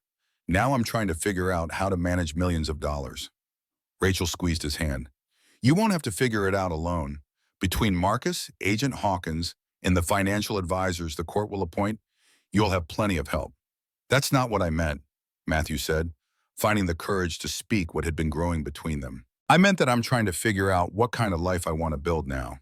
For Ethan, for me, and I'm hoping it might include you and Emma. Rachel's smile held both joy and caution. I'd like that, but let's promise each other something. We won't let this treasure define us. What made you special to me, what made this whole story matter, wasn't the gold or the artifacts. It was that when faced with a choice between easy money and hard truth, you chose truth. Matthew nodded, feeling the rightness of her words settle into his bones. The true value of what they'd found wasn't measured in dollars, but in the courage it had awakened, the justice it had made possible, and the connections it had forged. 6 months later, Matthew stood in the kitchen of their new home, watching through the window as Ethan played in the backyard with their golden retriever, Scout. The house was modest but comfortable. 3 bedrooms, a garage for Ethan's newly repaired bicycle, and enough space for a father and son to build a life together without worrying about eviction notices or empty refrigerators. The legal resolution had taken months to sort out, but Victoria Harrison's will had held up in court, designating the treasure for whoever discovered evidence of her family's crimes. After legal fees and the establishment of an environmental remediation fund for affected communities, Matthew and Ethan had received enough money to secure their future without making them wealthy beyond their needs. More importantly, the federal investigation had resulted in criminal charges against 3 current Harrison Industries executives and civil penalties that would fund cleanup efforts in communities affected by decades of environmental damage. Edward Harrison himself had avoided criminal prosecution by cooperating with investigators and agreeing to testimony that filled in gaps in the historical record. "Dad, come see what Scout can do," Ethan called from the backyard. Matthew stepped outside to watch his son demonstrate the dog's latest trick, balancing a treat on his nose before flipping it up to catch it in his mouth. Ethan's laughter filled the air, the sound of a child who had learned that sometimes adventures led to happy endings after all. "That's pretty impressive, buddy. How did you teach him that?" "Rachel showed me. She's really good with dogs because she had to train her research dogs when she was studying archaeology in college." Rachel Chen had become a regular part of their lives over the past months, her relationship with Matthew developing slowly and naturally as they worked together to establish the Victoria Harrison Historical Foundation. Her expertise had been crucial in authenticating the historical evidence, and her passion for justice had matched their own commitment to seeing the case through to its conclusion. The foundation now operated out of a small office in downtown Billings, using part of the treasure to fund research into historical environmental crimes and support communities seeking justice for corporate wrongdoing. Rachel served as its director, while Matthew had established an environmental consulting practice that specialized in helping small communities navigate complex environmental issues. "Dad, look," Ethan said, pointing toward the driveway where Rachel's car was pulling in. "She's here for dinner." Rachel had brought Emma with her, and the 2 children immediately ran off to inspect Scout's latest achievements while the adults prepared dinner together in the kitchen. It felt natural and comfortable, like they were building something that could last. "Any word on the Montana Central Railway Preservation Project?" Rachel asked as she helped set the table. "The Park Service approved the proposal," Matthew said. "They're going to stabilize the train cars and create a historical site in the Hidden Valley. Visitors will be able to hike in and see where Victoria preserved her evidence. And there will be educational materials about environmental crime and the importance of whistleblowing. Ethan will love that. He keeps asking when we can take Emma to see the treasure trains." Speaking of Ethan, I got a call from his school today. His teacher wants to nominate his project about Victoria Harrison for the State History Fair. Ethan had spent months working on a presentation about their discovery, interviewing Rachel about historical research methods, talking to Agent Hawkins about environmental crime investigation, and creating detailed drawings that documented their entire adventure. His project had become a sophisticated exploration of how ordinary people could make extraordinary discoveries that changed history. "What did you tell them?" "I told them to ask Ethan. It's his story to tell." At dinner, Ethan shared his excitement about the history fair and his plans to include Scout in his presentation. Apparently, the dog's treat-catching abilities were somehow relevant to explaining historical research methodology. Victoria would be proud, Rachel said as they cleared the dishes. Her story is finally being told, and the communities her family hurt are getting the help they deserve. I still think about her sometimes, Ethan said. Do you think she knew that we would find her treasure? Matthew considered the question seriously. I think Victoria hoped that someday someone who cared about doing the right thing would find what she left behind. I don't know if she knew it would be us specifically, but I think she believed in the kind of people who would choose justice over money. Like us, Ethan said matter-of-factly. Like us. Later that evening, after Rachel and Emma had gone home and Ethan had gone to bed, Matthew sat on the front porch with Scout at his feet, looking up at the Montana sky and thinking about the journey that had brought them here. His phone buzzed with a text from Marcus. Harrison Industries settlement approved by federal judge. $50 million for environmental remediation. Your discovery made this possible. Matthew smiled, remembering their first desperate hike into the mountains with $97 and an eviction notice.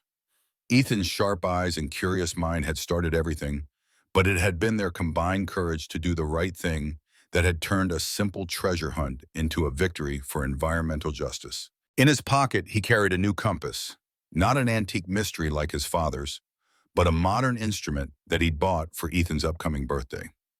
This one pointed reliably toward magnetic north, but Matthew had learned that the most important discoveries came when you were brave enough to follow a different kind of direction entirely.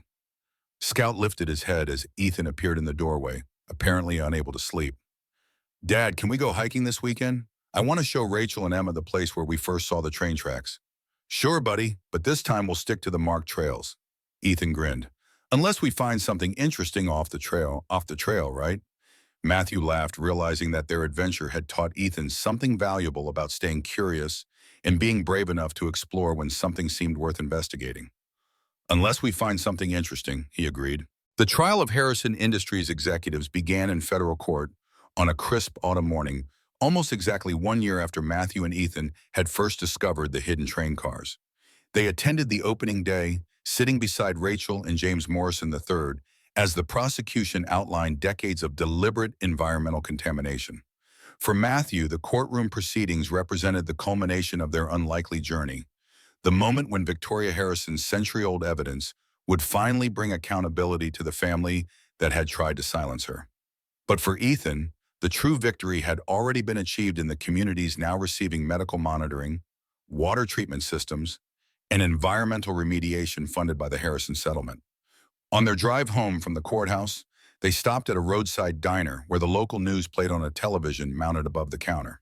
A reporter stood in front of a rural elementary school, explaining that funds from the Harrison settlement were being used to install advanced water filtration systems to remove industrial contaminants from the drinking supply.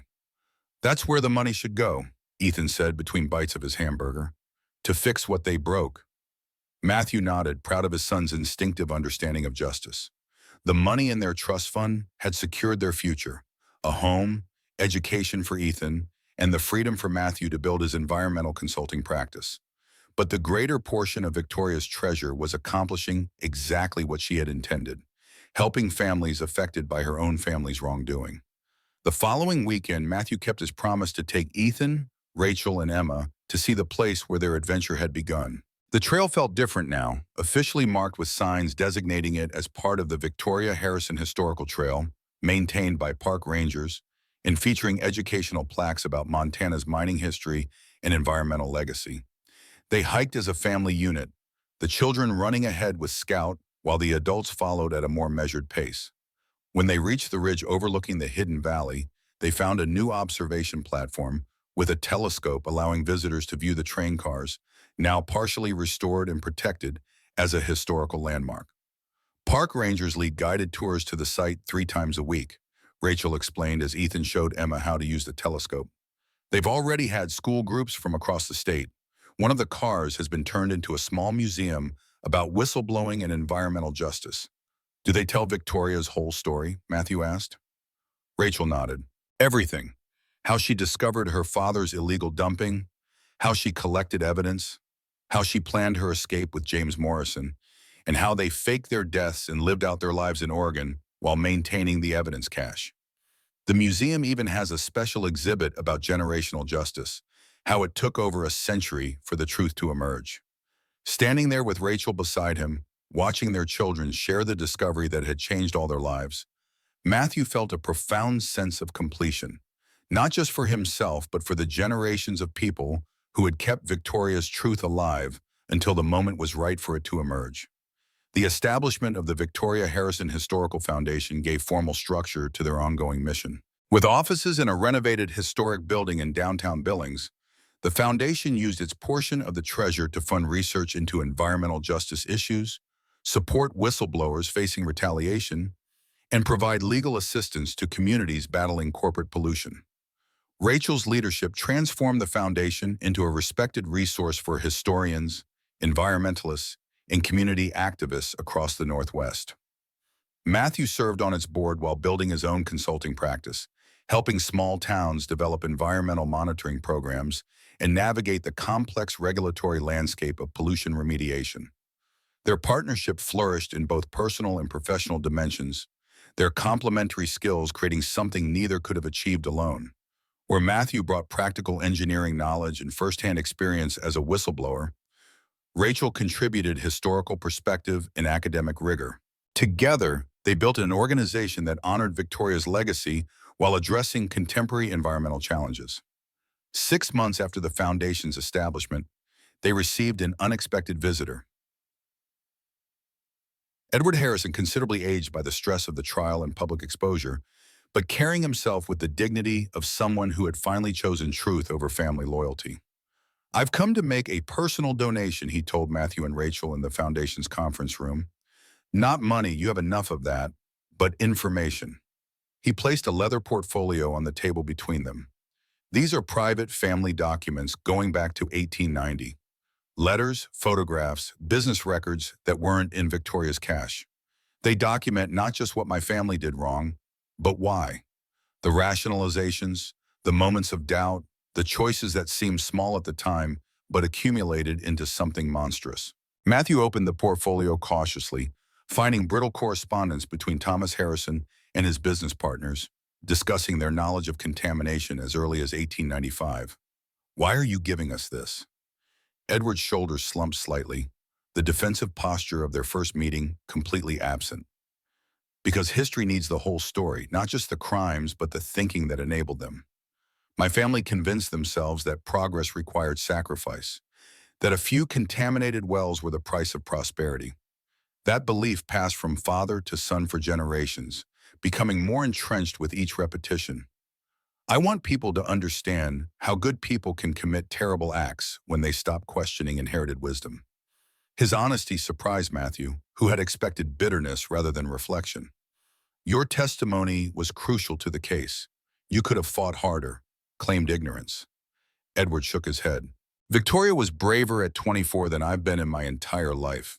When I saw what you and your son did, choosing potential hardship over easy money, risking everything to expose the truth, I realized I couldn't keep living the way I had been. Some kinds of wealth cost too much." After Edward left, Rachel carefully examined the documents, her historian's eye assessing their authenticity and significance. "These fill important gaps in the historical record," she concluded.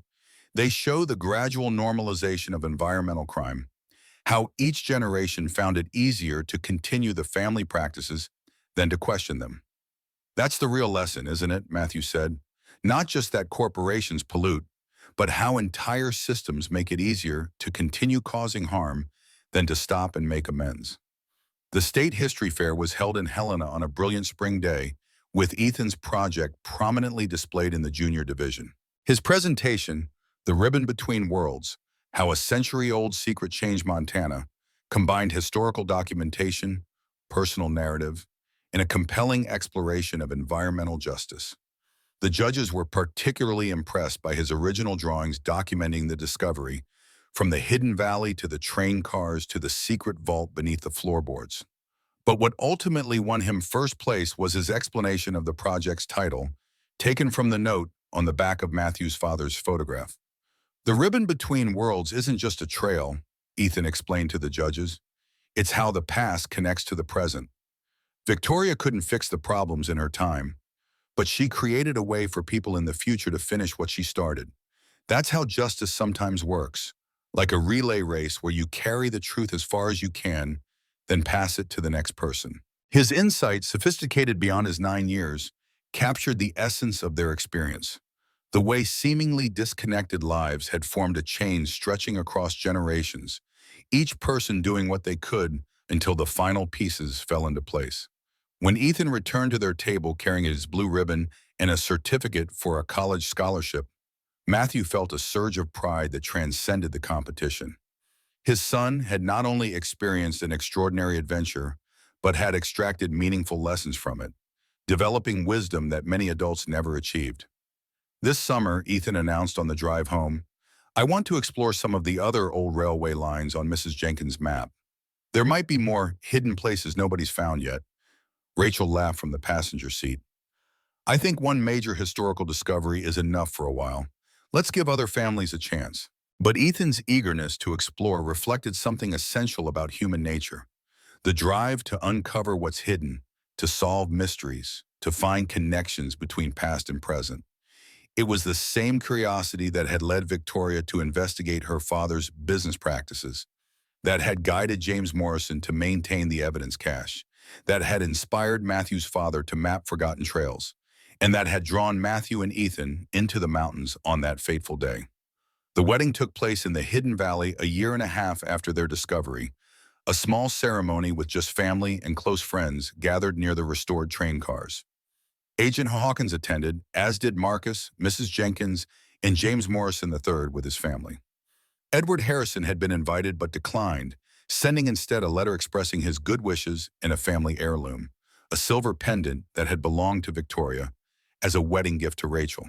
Ethan and Emma served as ring bearers, with Scout walking dutifully between them, the ring secured to his collar. The children had embraced the blending of their families with enthusiasm, already functioning as siblings in all the ways that mattered, arguing over bathroom time, defending each other fiercely against outsiders, and developing the private language and shared references that form the foundation of lifelong bonds. The Montana judge who performed the ceremony incorporated Victoria's story into her remarks, noting that the site represented both buried secrets and profound revelations, both historical injustice and contemporary healing. Love, like justice, sometimes requires patient persistence, she observed.